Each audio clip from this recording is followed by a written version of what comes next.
Welcome everybody et bienvenue à tout le monde.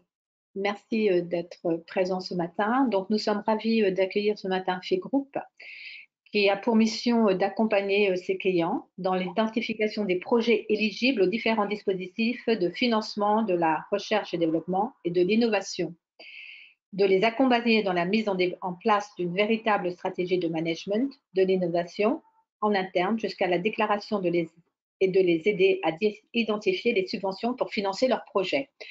Donc, c'est exactement ce dont nous allons parler ce matin, c'est comment faire concorder les dispositifs de financement de la recherche et développement français et britannique pour le développement de votre société.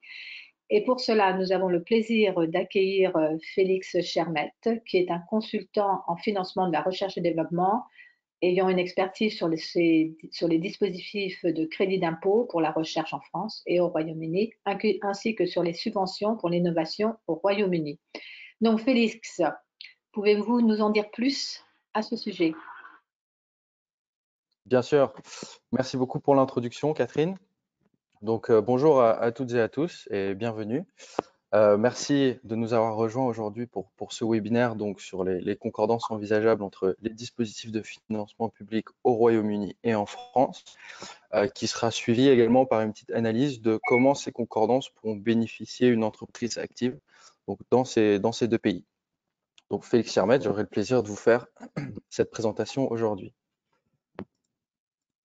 Donc en termes d'agenda et d'ordre du jour, je vais tout d'abord vous commencer par vous faire une brève introduction d'FI Group, donc plus particulièrement FI Group en France et au Royaume-Uni, ce qui permettra par ailleurs de planter le décor sur le paysage de R&D au Royaume-Uni également. Ensuite, nous allons dans un second temps nous concentrer sur les dispositifs de crédit d'impôt anglais à travers une présentation de ceux-ci, tout en faisant un parallélisme avec le CIR français. Et au fur et à mesure de cette comparaison, j'alimenterai certaines illustrations donc par des exemples assez concrets de la façon de faire communiquer ces dispositifs et les avantages à en tirer pour votre société. Et enfin, je ferai une petite ouverture sur certaines perspectives de ces dispositifs et une petite présentation d'autres biais de financement qui permettent d'alimenter financièrement vos entités françaises et britanniques. Puis nous aurons à la fin un temps réservé pour répondre à vos questions. Donc n'hésitez pas au fur et à mesure de la présentation de laisser vos questions dans la boîte de dialogue dédiée. Donc FI Group, qui sommes-nous? Alors FI Group accompagne les structures dans le financement de l'innovation et la sécurisation de ressources pour leur activité de R&D à travers un management complet des subventions R&D d'une part, mais des crédits d'impôt d'autre part. Donc grâce à notre expertise dans ce domaine, nous conseillons nos clients dans le but d'optimiser leur retour sur investissement à travers leurs activités de R&D et ainsi stimuler leur croissance. Donc, nous avons plus de 20 ans d'expérience dans le domaine et nous sommes actifs sur la quasi-totalité des territoires ayant des dispositifs de financement public de la R&D. Ça représente plus de 1000 employés à travers le groupe et également plus de 11 000 clients que nous accompagnons à l'international à travers tout secteur d'activité et de recherche. Donc, nous sommes une société franco-espagnole et une présence bien établie en France. Nous sommes actuellement leaders en matière de crédit d'impôt recherche et ainsi nous avons suivi les évolutions des CIR dès ses premiers jours. Donc, ça représente près de 5000 sociétés clientes en France, 800 millions d'euros de CIR déclarés annuellement avec un taux de réussite en contrôle à 98%. Donc, au Royaume-Uni, plus particulièrement, notre modèle est calqué sur celui de la France. Donc, FI Group a ouvert ses premiers bureaux à Londres en 2015 et le bureau est bien entendu adossé donc par nos structures internationales qui permet notamment de concorder justement ce service à travers différentes juridictions. Donc, au Royaume-Uni, nous avons un taux de réussite en termes de déclaration de 100% et cela est possible grâce à plusieurs points assez importants. Tout d'abord, nous sommes partenaires de confiance du HMRC, qui est l'autorité des impôts anglaise, et faisons partie du comité consultatif de recherche et développement au Royaume-Uni. Donc, cela signifie que l'autorité des impôts anglaise nous sollicite assez régulièrement pour avoir des retours d'expérience sur les dispositifs de financement. Pour vous donner un exemple un petit peu plus concret, vis-à-vis du domaine de l'informatique, par exemple, Il y a eu un sondage du HMRC très récemment afin d'avoir un retour d'expérience sur le rôle du stockage dans le cloud, dans les projets de R&D et l'impact de leurs coûts sur la stratégie des entreprises concernées. Le résultat de cette enquête étant que les coûts de stockage dans le cloud sont maintenant éligibles au dispositif, et donc cela démontre vraiment qu'il y a un souhait de la part des autorités britanniques de maintenir un dispositif compréhensif et bien entendu en ligne avec les tendances technologiques du temps, et est très active pour maintenir une confiance avec les acteurs du milieu de la R&D. Et de plus, ce type de relation nous permet également de maintenir une veille permanente sur les évolutions des dispositifs. Donc ce taux de réussite est également permis grâce à notre appétence technique et technologique, car elle est requise par ces dispositifs et il faut être à même de comprendre la R&D. Donc nos consultants, comme à travers tout le groupe, sont masters ou doctorants dans les domaines de spécialité. Et nous avons également certains partenariats assez étroits avec des consortiums importants tels que ADS au Royaume-Uni, qui réunit les acteurs de l'aéronef, de la défense et de la sécurité en Angleterre. Pour vous décrire un petit peu plus notre métier, notre activité est purement en lien avec l'innovation. Donc on intervient en amont de vos projets, que ce soit au niveau de la structuration et des préconisations et outils, mise en place d'outils qui permettent d'anticiper donc les règles du jeu de ces dispositifs et d'assurer que vous rentriez dans les cases afin de bénéficier par exemple de subventions en amont d'un projet, ou alors des crédits d'impôt qui viennent a posteriori ou en cours de projet, et tout cela afin de maximiser le rendement de ces dispositifs, et ce jusqu'à l'obtention de résultats. Donc un accompagnement également lors du justificatif de vos déclarations auprès de l'administration. Et enfin, on est également bien sûr à l'écoute de nos clients et en capacité de mettre en place des approches sur mesure afin de s'adapter à vos besoins. Ça peut être par exemple des livrables par trimestre pour alimenter vos prévisions financières, par exemple. Donc rentrons un petit peu plus de détails sur les dispositifs de financement de la R&D qui sont en France et au Royaume-Uni, donc les dispositifs les plus lucratifs, les crédits d'impôt recherche. Donc ainsi, cela sera au centre de cette présentation, car au-delà de leur popularité, ils peuvent présenter un cadre de structuration qui permet d'en faire un biais fiable pour la santé financière d'une société innovante et ainsi un appui pour accroître leur compétitivité. Afin d'illustrer cela, comme je vous expliquais un petit peu tout à l'heure, je vais partir d'une présentation des dispositifs anglais, tout en les comparant au CIR, en mettant en relief leurs points communs, leurs différences et leurs avantages. Et à partir de cela, je vous donnerai quelques exemples de comment ces différences peuvent être instrumentalisées, en quelque sorte, pour structurer votre société de part et d'autre de la Manche, et ainsi favoriser votre croissance. Pour commencer, voici quelques chiffres clés sur les dispositifs au Royaume-Uni. Donc en 2018-2019, 5,3 milliards de livres ont été consommés par ces dispositifs de crédit d'impôt, selon les derniers chiffres, qui sont toujours en cours de finalisation par les impôts, ce qui représente à peu près 1,7% du PIB anglais, soit près de 10% du budget de défense du pays, donc assez conséquent. Si on met cela en perspective avec le budget du CIR en France, qui est aujourd'hui à juste au-dessus de 6 milliards d'euros, voilà, avec les taux de conversion, on est à peu près dans les mêmes ordres de grandeur. Et selon les chiffres, en tout cas au Royaume-Uni, cela n'est pas prêt de s'arrêter, car le gouvernement a publié en 2020 dans le UK R&D Roadmap, qui présente la stratégie d'investissement du gouvernement britannique, que son objectif est de verser 2,7% du PIB dans ces dispositifs d'ici 2027. Donc ça montre que cette stratégie est vraiment au cœur du plan de relance du pays, qui a l'ambition d'élever sa place en tant que hub technologique, mais également de demeurer la première destination sur le continent européen pour le venture capital et le private equity, ainsi que d'être moteur dans la transition écologique. Et il est bien reconnu, de part et d'autre de la Manche, que ces dispositifs sont des outils incontournables dans l'atteinte des émissions carbone net zéro d'ici 2050. Donc rentrons un petit peu plus de détails dans ces dispositifs. On distingue au Royaume-Uni deux dispositifs de crédit d'impôt pour la R&D qui ont tous deux été lancés en 2000. Donc le RDEC, qui est R&D Expenditure Credit, qui pour les grandes entreprises et les grands groupes et le RDTR pour les PME, start-up, TPE, qui fonctionnent tous les deux sur le même principe que le CIR français, mais avec quelques nuances, notamment au niveau des dépenses éligibles. Donc, tout d'abord, sur le plan de l'éligibilité, il faut être une société, bien entendu, immatriculée sur le sol britannique pour pouvoir bénéficier de ces dispositifs. Donc, le RDTR, d'une part, concerne toutes les sociétés ou groupes ayant moins de 500 employés et un chiffre d'affaires inférieur à 100 millions d'euros. Donc, même si l'échelle du groupe est à l'international, ces valeurs s'appliquent à un groupe à l'international. C'est donc basé sur la définition européenne d'une PME, mais avec le double des plafonds. Et selon ces dispositifs, les déclarants peuvent récupérer jusqu'à 33% de leurs dépenses éligibles. Ensuite, nous avons le RDEC, qui concerne donc les grands groupes et grandes entreprises au-delà de 500 employés. Celui-ci détient les mêmes critères d'éligibilité technique et son taux est à 13% suite à son augmentation récente en 2020.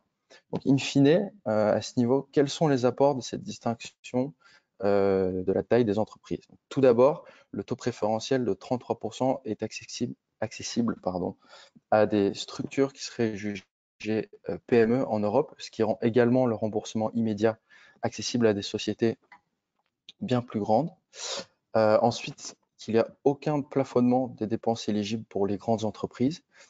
Et très important également, le RDEC permet de valoriser des projets ayant reçu une subvention d'État. Donc, contrairement au CIR, il n'y a pas besoin de déduire le montant des subventions de l'assiette des dépenses éligibles. Ensuite, au niveau de l'éligibilité technique, les crédits d'impôt anglais se basent également sur l'ouvrage de l'OCDE, qui est le manuel de Frascati, qui lui est la référence internationale pour la définition du périmètre des activités de recherche et développement. Donc, dans le BIC, qui énonce les règles du jeu du crédit d'impôt recherche et du crédit d'impôt innovation en France, la définition de la R&D est reprise plus ou moins au pied de la lettre du manuel, soit les activités de R&D englobent les travaux de création entrepris de façon systématique en vue d'accroître la somme de connaissances ainsi que l'utilisation de cette somme de connaissances pour de nouvelles applications. Découle de cette définition 3 types d'activités. D'une part, la recherche fondamentale, ou la recherche théorique qui n'envisage pas particulièrement d'application, la recherche appliquée, et ensuite le développement expérimental. Le développement expérimental est la définition sur laquelle se base également les crédits d'impôt anglais. Et sa définition est la suivante, donc la création ou l'amélioration d'un produit, d'un procédé, d'un process, programme ou équipement qui doit présenter une originalité ou une amélioration substantielle qui ne résulte pas d'une simple utilisation de l'état des techniques existantes. Donc, en somme, on a d'un côté le CIR, en France en tout cas, qui s'oriente vraiment sur la génération de nouvelles connaissances techniques à travers la résolution d'incertitudes techniques. Et de l'autre, le C2I, donc Crédit d'impôt innovation, qui s'oriente sur les produits nouveaux sur le marché et qui se distingue des produits existants par des performances supérieures, que ce soit sur le plan fonctionnel, technique ou de l'éco-conception. Les dispositifs anglais, eux, ne font pas la distinction entre la R&D et l'innovation et au contraire, les englobent. Donc la définition est volontairement laissée assez large par le gouvernement, ce qui signifie que peu importe votre taille ou votre secteur d'activité, si votre entreprise prend du risque en essayant de pallier une incertitude scientifique ou de relever de challenges scientifiques, alors vous pourriez tout à fait entreprendre des activités éligibles. Donc, dans l'ensemble, les critères d'éligibilité sont très proches entre les dispositifs français et anglais. Il y a une différence clé étant que pour être éligible au dispositif au Royaume-Uni, le projet doit à un moment aboutir au développement concret ou palpable d'un produit, d'un procédé, processus, etc. Ainsi, ça a tendance à exclure un petit peu la recherche fondamentale qui donc sort du périmètre d'éligibilité.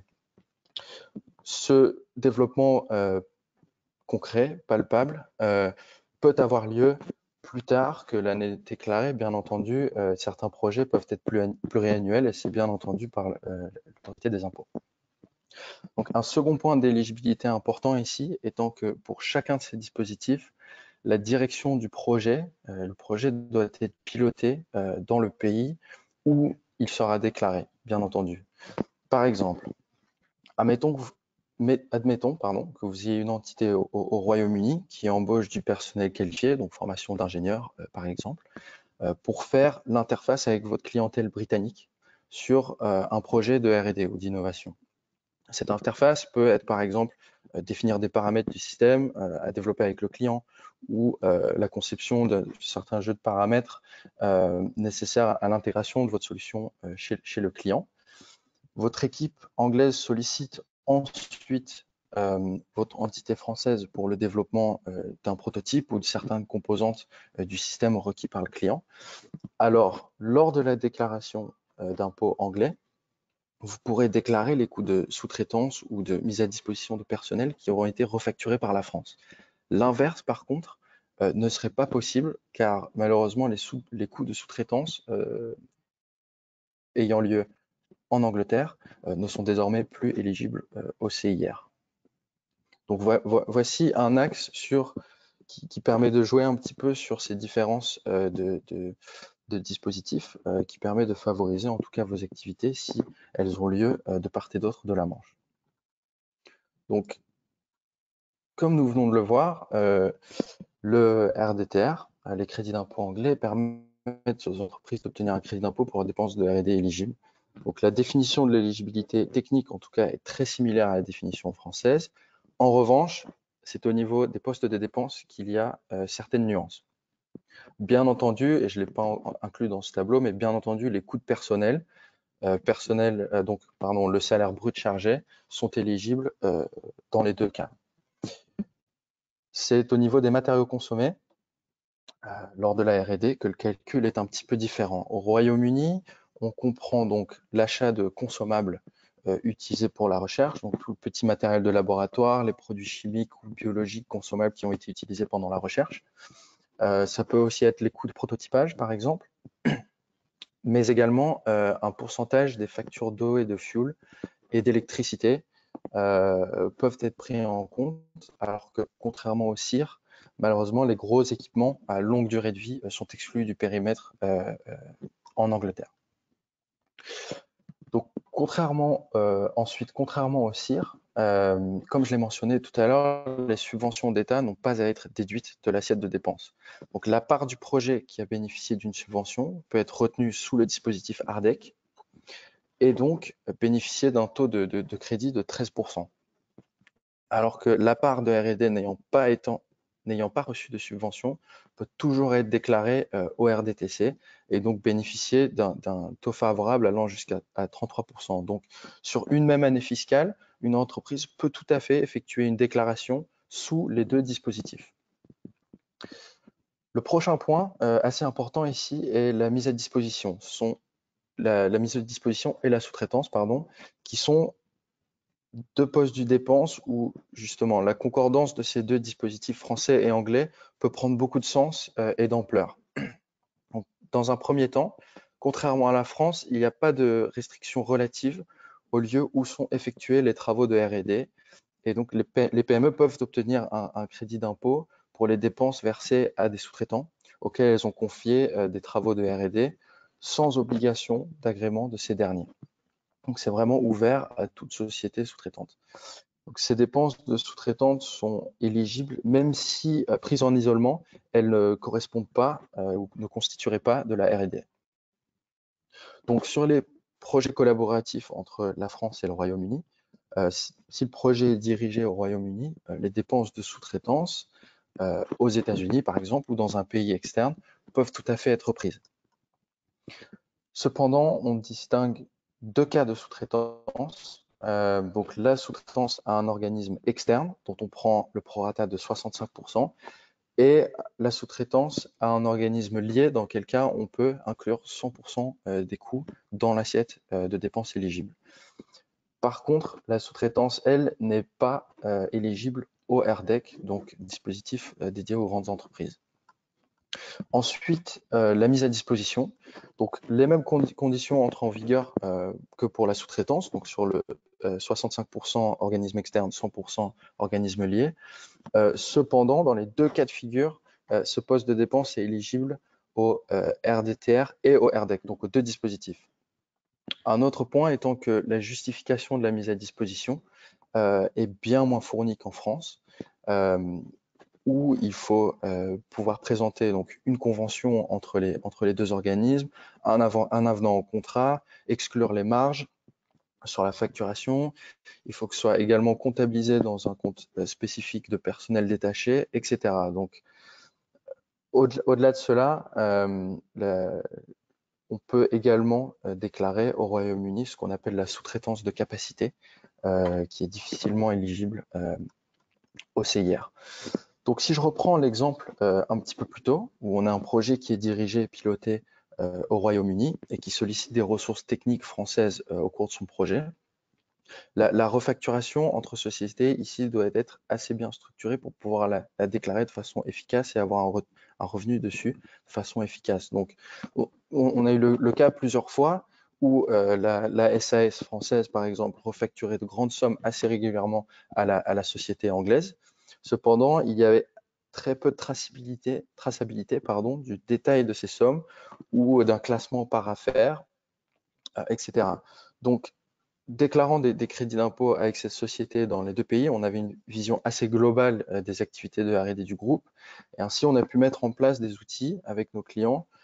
Ces outils pourraient être par exemple de structuration de leur SAP, des grilles de refacturation, etc. Pour au final améliorer l'efficacité du processus de refacturation intra-groupe. Et cela a d'une part permis d'améliorer un petit peu la continuité opérationnelle du groupe, donc d'avoir une meilleure traçabilité par affaire client, améliorer la continuité globale de la société, anticiper les contrôles exactement sur la France, par exemple. Mais d'autre part, une augmentation notable de souvent plus de 200% des crédits d'impôt touchés sur le Royaume-Uni. Donc, cet exemple illustre un petit peu comment on peut tirer de ces dispositifs différents axes de structuration qui sont très pertinents pour l'organisation de son groupe. Et enfin, ici, au Royaume-Uni, les dispositifs excluent donc les dépenses en dotation aux amortissements, donc les immobilisations, des dépenses liées à la propriété intellectuelle, donc les coûts liés au brevet, par exemple, mais il n'y a également pas les taux favorables pour les jeunes docteurs. Donc ensuite, on prend donc pour le RDTR l'assiette calculée. L'assiette de dépenses, on y applique un taux de 25 à 33% ou de 13% pour le RDEC. Je vais vous expliquer un petit peu plus dans la prochaine diapositive comment ces pourcentages sont calculés. Donc en France, pour le CIR, comme vous le savez, on prend le calcul de l'assiette des dépenses.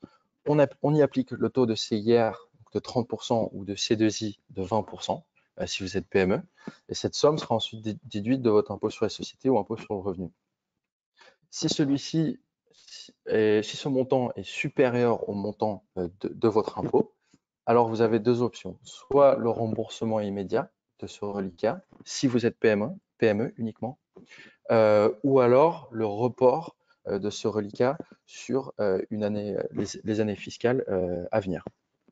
Dans le cadre du RDTR, pour les PME au Royaume-Uni, le calcul est un petit peu différent. Donc, on prend l'assiette totale des dépenses éligibles, on déduit 130% de cette assiette à la ligne des profits, et à ce moment-là, on se retrouve dans potentiellement deux cas de figure. Soit on est toujours dans une position de profit après la déduction de cette crédit d'impôt, ou alors on se retrouve en situation de perte et donc on déclare des pertes.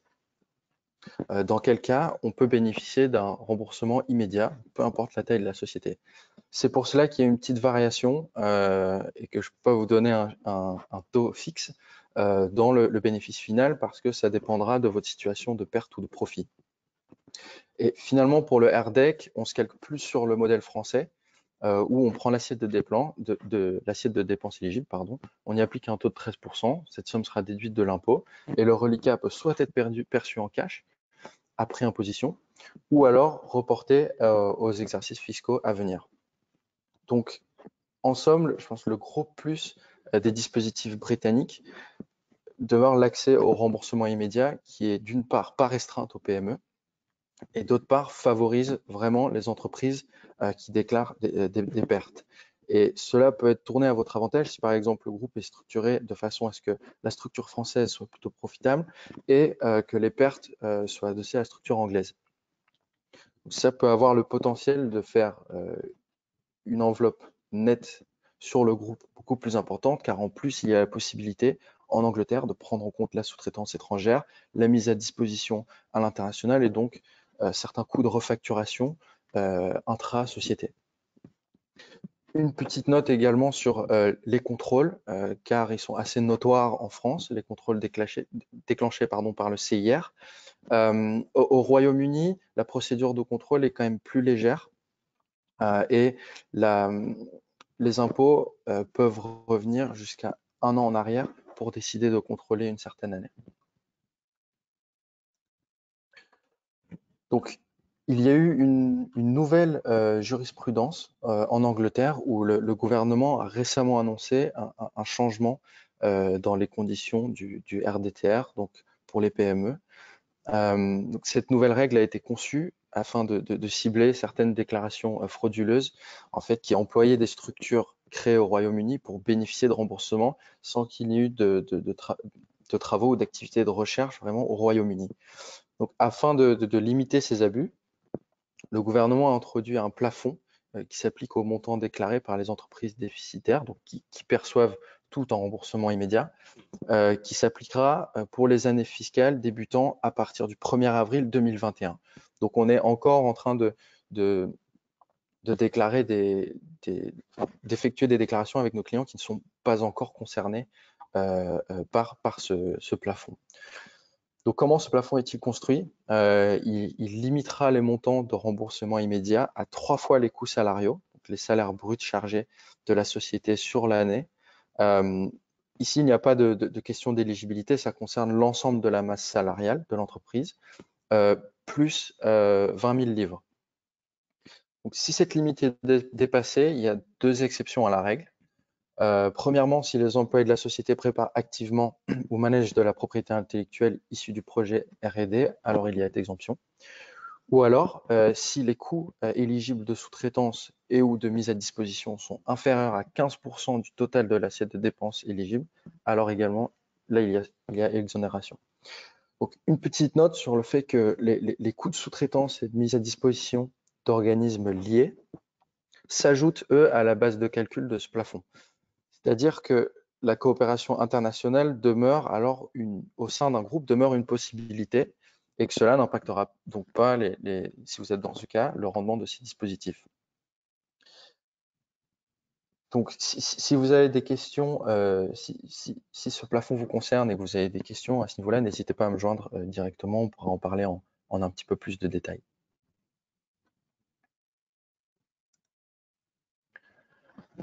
Donc, en somme, sur cette partie, on a vu que d'une part, les dispositifs français et anglais présentent leurs similitudes et leurs différences, et que celles-ci peuvent être mises en jeu pour accélérer l'injection de ressources dans votre groupe, et d'autre part que le dispositif britannique demeure très compréhensif et qu'il offre plusieurs possibilités donc, pour favoriser plusieurs formes de collaboration à l'international au sein d'un groupe et même avec des organismes externes. Pardon. Un autre point important étant qu'il rend le remboursement immédiat accessible à des sociétés donc de toute taille et cherche vraiment à récompenser les sociétés déficitaires, injectant donc davantage de ressources dans la R&D, dans la recherche et développement. Donc, ces 2 points peuvent donc offrir vraiment de réels avantages pour un groupe innovant, ainsi que de vraies possibilités pour structurer et faire concorder ces 2 dispositifs à travers donc leur structuration. Pour la fin, je voulais juste faire une petite ouverture sur certaines perspectives, notamment issues donc des décisions qu'il y a eu suite au Brexit. Premièrement, une petite mention ou rappel rapide que depuis 2020, en conséquence donc du Brexit, l'agrément au CIR ou au C2I n'est désormais plus attribuable aux sociétés sur le sol britannique. Ainsi, si vous bénéficiez de cet arrangement dans le passé pour déclarer des opérations qui ont eu lieu sur le sol britannique au CIR, alors les exemples que j'ai énoncés plus tôt pourraient être d'autant plus pertinents à envisager pour continuer à bénéficier de ces allègements sur vos coûts de R&D à l'échelle du groupe. Un deuxième point sur les subventions. Suite au Brexit, les sociétés anglaises peuvent toujours bénéficier de subventions à l'échelle européenne, donc H2020 ou H2021, à partir du moment où elles font partie d'un consortium. Donc il y a encore des possibilités de financement. Cette voie de financement reste ouverte, en tout cas pour les sociétés britanniques, mais également à l'échelle du territoire britannique, les subventions locales, donc à travers le UCRI ou Innovate UK, permettent également la collaboration avec des entités européennes. Donc, il reste ces deux voies ouvertes et accessibles aux sociétés internationales. Donc, pour référence, FI Group, de par notre expérience avec les dispositifs à l'international, on a pu construire un guide mis à jour en 2021 qui récapitule et donne des détails sur les dispositifs et les billets de financement public disponibles dans tous les pays où ils sont présents, en tout cas dans le monde. Donc, si vous voulez le consulter, et je vous le conseille si ça vous concerne, vous pouvez le retrouver sur notre site internet, qui est tout neuf d'ailleurs, et ou alors contactez-moi par email et je pourrai vous l'envoyer directement et on pourra en discuter. Donc voilà, merci encore d'avoir pris le temps de nous rejoindre aujourd'hui. J'espère que vous avez trouvé cela intéressant et utile et que les sujets abordés vous ont parlé. Et encore une fois, n'hésitez pas à prendre contact directement si vous avez des questions ou vous voulez qu'on échange sur vos projets ou même aller un petit peu plus loin sur les biais dont vous pouvez bénéficier ou vos cas de figure particuliers. Donc, on est toujours ouvert pour échanger. Et en amont en aval de ce webinaire, vous recevrez un mail dans les jours à venir avec mes coordonnées. Donc, vous pourrez me joindre directement par ce mail. Merci voilà, Félix de cette Merci à vous. Qui était très intéressante et très claire. Je ne sais pas si parmi les participants, quelqu'un veut poser une question. Si j'ai bien compris. Si j'ai bien regardé dans la boîte de dialogue. Alors pour le moment, je ne vois pas de questions. Non, moi non plus. Donc voilà, on a un petit peu de temps qui nous reste, en tout cas dans le temps qui a été attribué au webinaire. Donc n'hésitez pas, on peut en faire une conversation assez ouverte avec plaisir. Oui, moi en fait, c'était par rapport au Brexit, ce que vous venez de dire. Oui. Finalement, en fait, il y a quand même une souplesse que, si j'ai bien compris, qui a été mise en place pour permettre aux entreprises britanniques comme aux entreprises françaises de pouvoir continuer ensemble. C'est bien ça? Tout à fait. Donc, je pense, en tout cas, dans le cadre du CIR et de ces dispositifs, le gros point bloquant qui a été amené par le Brexit était la fin de l'agrément au CIR pour les entreprises sur le sol britannique. L'agrément CIR permet donc de déclarer en France des dépenses de sous-traitance. Donc celui-ci n'est plus possible aujourd'hui, mais il reste des possibilités à travers, je dirais, l'optimisation donc de la structure de vos projets de R&D de part et d'autre de la Manche, de pouvoir quand même bénéficier de certains de certains bénéfices sur la recherche et sur les projets collaboratifs. Malheureusement, il sera plus localisé en fonction des pays, alors qu'avant, on pouvait voilà, rabattre certains bénéfices sur les dispositifs en France. D'accord. Donc, c'est un des biais principaux. Et ensuite, il reste également voilà, les subventions qui peuvent, que ce soit à l'échelle européenne ou britannique, englober des structures françaises, britanniques et même d'autre part en Europe aujourd'hui. Très bien, merci. Personne n'a de questions? Vous êtes tous bien sages. Bon, j'espère que ça a été clair alors, j'ai l'impression. Je crois que vous avez été trop clair finalement. Et aujourd'hui, est-ce que vous avez beaucoup d'entreprises françaises et britanniques qui coopèrent et qui sur la recherche et développement et qui font appel à vos services? Oui, donc on a quand même plusieurs cas de figure à partir desquels ont été tirés justement les exemples que j'ai pu citer au cours de la présentation, hein, qui nous sollicitent notamment pour, on a eu pas mal d'appels au moment de l'annonce donc des mesures du Brexit pour voir comment on pourrait s'organiser pour justement continuer à bénéficier des deux dispositifs et avoir un retour sur investissement sur la R&D qui soit non dilutif. Donc, oui, c'est quand même un cas de figure qu'on voit assez souvent et il y a vraiment un apport de pouvoir suivre les activités de R&D de part et d'autre de la Manche, en tout cas de notre part, pour justement mettre en place certaines mesures, certains outils organisationnels pour favoriser justement ces rendements de part et d'autre de la Manche. Donc, même à travers tout secteur également, je dirais que ce soit de l'informatique ou plutôt du côté industriel, hein, que ce soit aéronautique, automobile ou dans les sciences biologiques aussi, médicales, l'industrie pharmaceutique.